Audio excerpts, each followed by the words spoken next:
Make no mistake about it, an eraser is a student's best friend.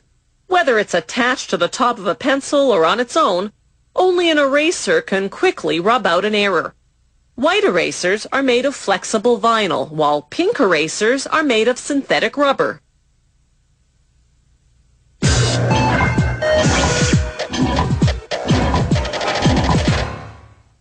In 1736, a French explorer observed South American native Indians using a certain tree resin to make bouncing balls. He brought this resin back home, and before long, Europeans discovered it could rub out lead pencil marks, hence the term rubber. There was just one problem. After a while, rubber would rot. That dilemma was solved a century later by one Charles Goodyear, who developed a curing process to prevent rubber from rotting.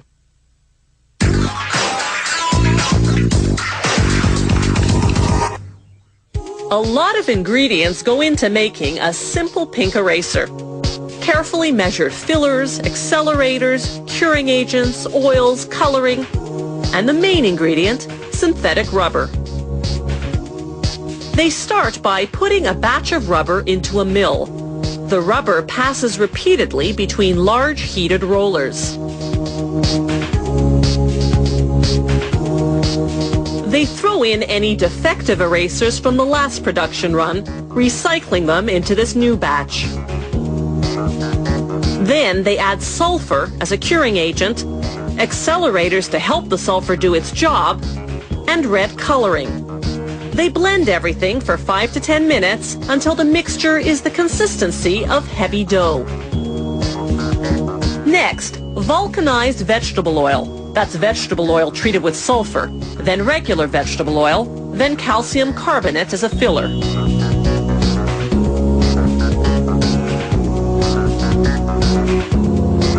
When the color and thickness are just right, workers remove the rubber, which by now is hot and soft as a result of all that milling. They leave it to cool and harden at room temperature for about half a day.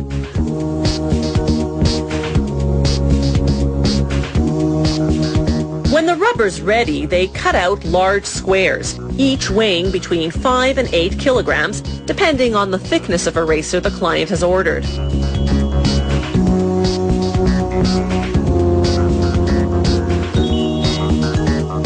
The squares go into a steam-heated press to cure for about 20 minutes at 163 degrees Celsius. The pressure compacts the rubber, while the intense heat hardens it. They trim off the excess, then submerge the hot rubber squares in cold water to stop the curing process.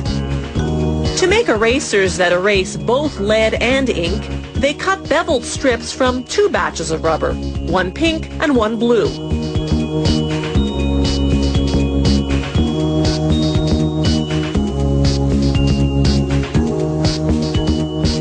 The blue contains pumice, which gives it that extra abrasiveness to erase ink. They pair up each pink with a blue to form a 2-color strip. Then it's into the steam press.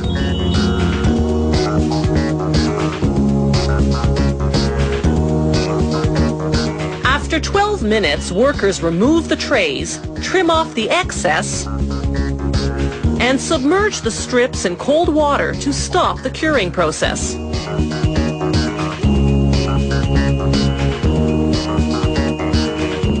Then an automated machine chops the strips into pieces the size of erasers. Now back to the all-pink erasers. The rubber squares come out of their cold water bath and go through a machine that cuts strips with beveled edges, then chops the strips into erasers. From there, the erasers drop into a giant barrel. Workers throw in some talc to prevent them from sticking together. Then they set the barrels spinning for 3 to 5 hours. As the erasers tumble against each other, the abrasion rounds off their edges.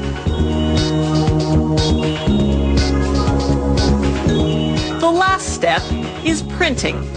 A machine stamps each eraser with the company name and the model number.